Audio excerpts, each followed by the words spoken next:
नहमदु व नसल्ली अला रसूलिहिल करीम अम्मा बाद फ़अऊज़ु बिल्लाहि मिनश शैतानिर रजीम बिस्मिल्लाहिर रहमानिर रहीम। हर शख्स चाहता है कि उसकी जो आखिरत है, मौत है, वो इत्मीनान और कलमा तैयबा वाली हो, शहादत की मौत हो। क्योंकि शहादत से है कि इंसान जब अल्लाह के रास्ते में या फिर किसी भी अल्लाह के ऐसे अदारे में या ऐसी जगह काम करता है जहां उसको जान का खतरा है, और जब अल्लाह के रास्ते में निकलता है, तो फिर अल्लाह के रास्ते में जब निकलता है, तो फिर जब शहादत का जाम नोश करता है, तो अल्लाह ताला फरिश्तों को हटा देते हैं मलकुल मौत को, कहते हैं कि इसकी रूह को मैं कब्ज करूंगा। अब जिसकी रूह अल्लाह निकालेगा, वो फिर उसकी तकलीफ क्या होगी। कहते हैं, हदीस मुबारका है कि शहादत शहीद को चूंटी के काटने इतनी भी तकलीफ नहीं होती। शहादत का इतना बड़ा रुतबा है।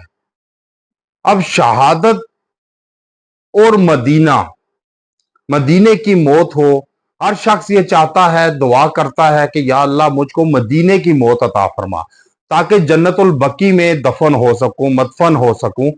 और जब ऐसी जगह पे आपकी मौत आए, तो फिर आप खुद सोचें कि फिर वो जगह और उस जगह के हिसाब से फिर रोज़ा अक़दस, रोज़ा रसूल और फिर जन्नतुल बकी, ऐसी जगह मदफन होना इंसान का जन्नत में जाने की गारंटी है एक।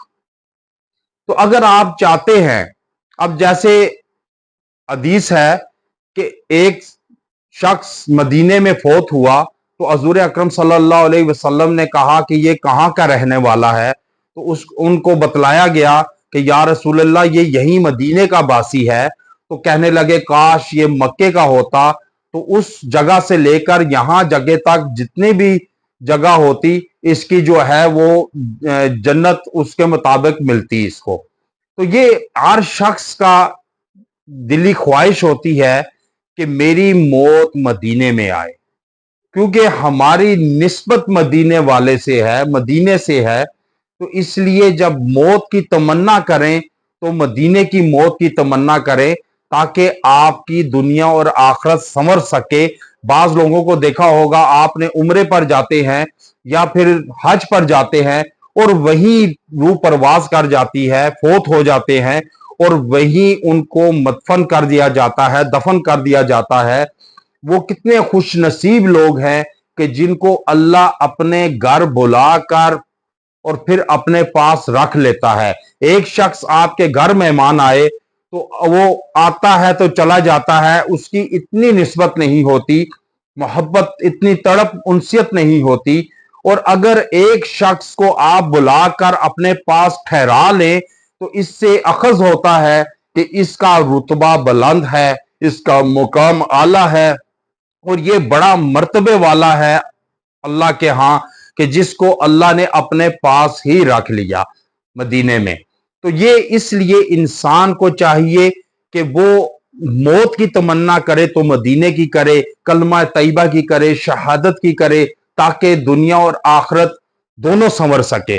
अब जब आपको छोटा सा वजीफा बतलाने जाता हूं कि हर नमाज के बाद, फर्ज नमाज के बाद अगर एक मर्तबा आप पढ़ लें, अगर नमाज के बाद याद नहीं रहता, तो इसको कम से कम 7 मर्तबा दिन में आप पढ़ लें किसी टाइम भी, तो इंशाअल्लाह ताला आपको नंबर 1 शहादत की मौत अल्लाह अता फरमाएगा, दूसरे नंबर पर मदीने की मौत अता फरमाएगा, मदीने की सरजमीन आपको नसीब होगी।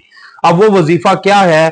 अल्लाहुम्मा रज़ुक़नी शहादतन फी सबीलिका वजअल मौती फी बलदी रसूलिका। ये आपने 7 मरतबा अव्वल और आखिर दुरूद इब्राहिमी के साथ एक एक मरतबा पढ़कर 7 मरतबा ये दुआ पढ़े नमाज के अलावा। अगर नमाज में पढ़ते हैं तो नमाज में हर फर्ज के बाद एक मरतबा पढ़ ले, इंशाअल्लाह ताला आप देखेंगे कि अल्लाह ताला आपको शहादत की मौत अता फरमाएगा, और दूसरे नंबर पे मदीने की मौत अता फरमाएगा, वहां की सरजमीन अता फरमाएगा। इसलिए इसका है, अल्लाह मुझे अपने रास्ते में शहादत नसीब फरमा, اور میرے موت تیرے رسول صلی اللہ علیہ وسلم کے شہر میں واقعہ ہو۔ اب یہ چھوٹی سی دعا ہے، لیکن یہ حضرت عمر رضی اللہ تعالی عنہ نے یہ دعا فرمائی اور کہتے تھے، تو اس لیے آپ کو بھی چاہیے اس کا اہتمام کریں، آپ قرآن سے حدیث سے جڑ جائیں، انشاءاللہ دنیا اور آخرت دونوں میں نجات پائیں گے۔ وآخر دعوانا ان الحمد للہ رب العالمین۔